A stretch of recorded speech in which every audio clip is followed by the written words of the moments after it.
Jesus never lost his temper at a tree. What looks, on the surface, like the one moment the Son of God ran out of patience with a piece of nature, is actually the clearest verdict he ever handed down, and it is not really about the tree at all. Here is the answer, right at the start, so the whole story stops feeling unfair. On the Monday of the last week of his life, walking toward Jerusalem while hungry, Jesus came upon a fig tree covered in leaves, found nothing on it worth eating, and told it that no one would ever taste its fruit again. By the next morning it had dried out all the way to the root. The tree was not judged for having no fruit that day. It was judged for looking from every angle like it did. Hit like right now and subscribe to the channel. Then tell me in the comments. Have you ever read this story and felt like Jesus was being unfair without being able to explain why? I will read every answer. That answer only holds up once you know something about fig trees that almost nobody outside that region ever learns. And that gap is exactly where 2,000 years of confused readers got stuck. A fig tree in that part of the world does not wait for its leaves before producing anything. Small green buds show up first, or right alongside the leaves, edible on their own, a kind of early harvest a traveler could reach up and eat straight off the branch. The full leaves arrive right after, almost like a sign nailed to the tree, telling everyone on the road that fruit is already there. Anyone who grew up around these orchards knew the rule without ever thinking about it. A tree dressed in leaves was a tree with food on it. So a tree wrapped in leaves with nothing behind them had broken its own pattern in front of everyone watching. Every other fig tree on that hillside without fruit yet was also bare, telling the plain truth about where it stood in the calendar. Only one tree had put up the sign without the substance to back it. That is why Jesus did not curse the tree for being empty. He walked past plenty of honest bare trees that same week without a single word. He cursed the one tree that promised a harvest it could not deliver. Not the season is not an excuse for that tree. It is the evidence against it.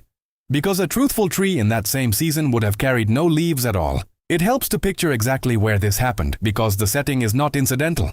Jesus had spent that night in Bethany, a village on the eastern slope of the Mount of Olives, a short walk from the city. For every day of that final week, he and the disciples made the same trip, sleeping outside Jerusalem where it was safer. Then walking back in each morning while the tension inside the city kept climbing. This was an ordinary commute on an extraordinary week. Tired men walking a familiar road, and a tree by the path happened to catch a hungry man's eye.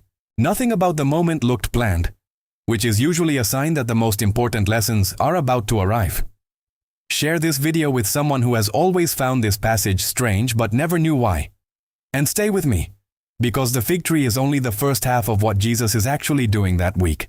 Now widen the lens, because Mark tells you this tree was never really the point, and he does it through the very shape of his own writing.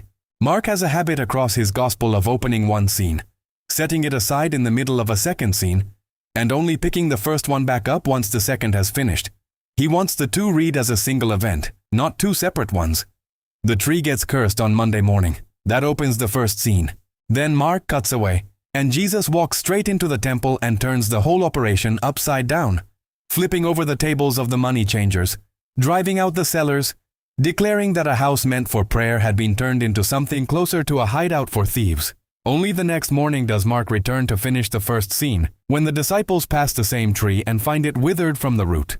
The order was never an accident.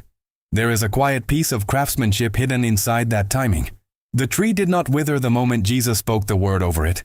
Nobody saw it die until the following morning, right after the temple had already been confronted, so the lesson landed in exactly the right order. First, the disciples watched Jesus pass judgment on a tree that looked alive and was not. Then they watched him pass the same judgment on a temple that looked alive and was not. Only afterward did they see the actual proof, a tree dead from the root, and realize the word he had spoken a day earlier had already come true the whole time. The fig tree is the temple, and the temple is the fig tree. Jesus came to the tree hungry, looking for fruit, and found leaves with nothing underneath. Then he walked into the temple looking for the fruit a house of God should produce: mercy, justice, room for anyone who wanted to seek him, and found the same thing all over again.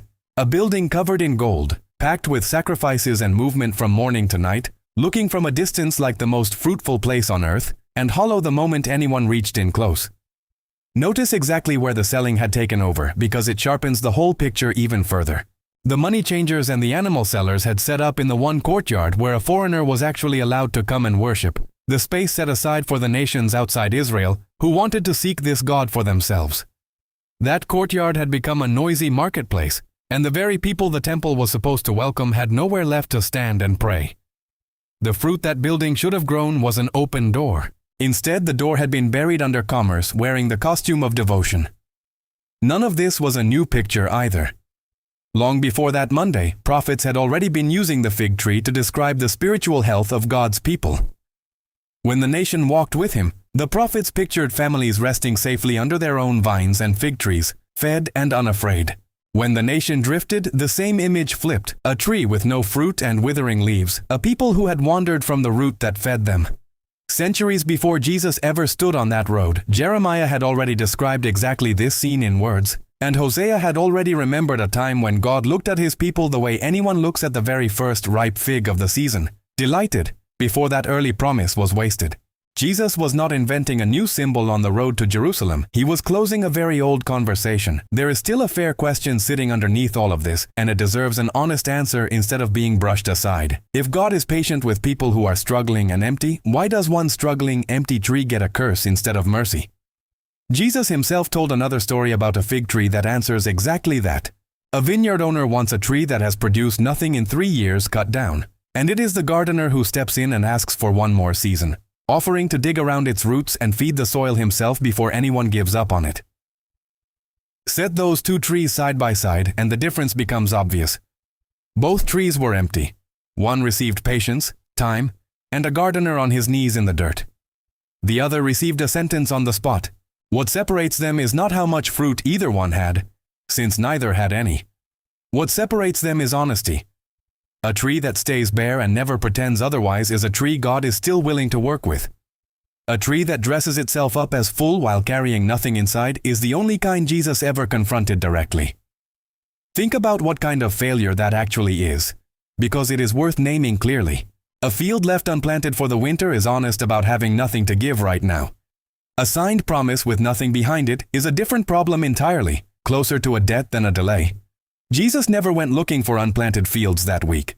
He went looking for signed promises with no payment behind them, and the fig tree happened to be the one growing right beside the road when he needed a way to show it. That is the part of this story that lands closest to home, because it was never really about trees, or even about the temple. Within days, that very same system, polished, busy, and full of impressive leaves with almost no fruit underneath, would hand Jesus over to be executed in the name of God. The one person in the entire story who was exactly what he appeared to be, all the way down to the root, let himself be judged by a system built entirely on appearance. He carried the verdict that tree deserved so that anyone honest enough to admit they were still empty could be handed another season instead. So the real question this story leaves behind is quieter than it first sounds. It is not whether your life is fully fruitful right now, because almost nobody's is. It is whether what shows on the outside matches what is actually growing underneath. An honestly empty season is still safe ground, still something a patient gardener can dig around and feed. It is only the leaves worn over nothing that this story ever warns against, and it warns against them without softening the point at all. That is why a passage about a tree on a dusty road outside Jerusalem still cuts as deep today as it did the morning the disciples found it withered. Jesus is still walking up close, still looking past whatever leaves a life has grown, still patient with anyone honest about having nothing yet, and still willing to kneel down in the dirt around your roots if you let the pretending stop long enough for him to reach it. None of this is really a story about a distant temple or a hillside in another century.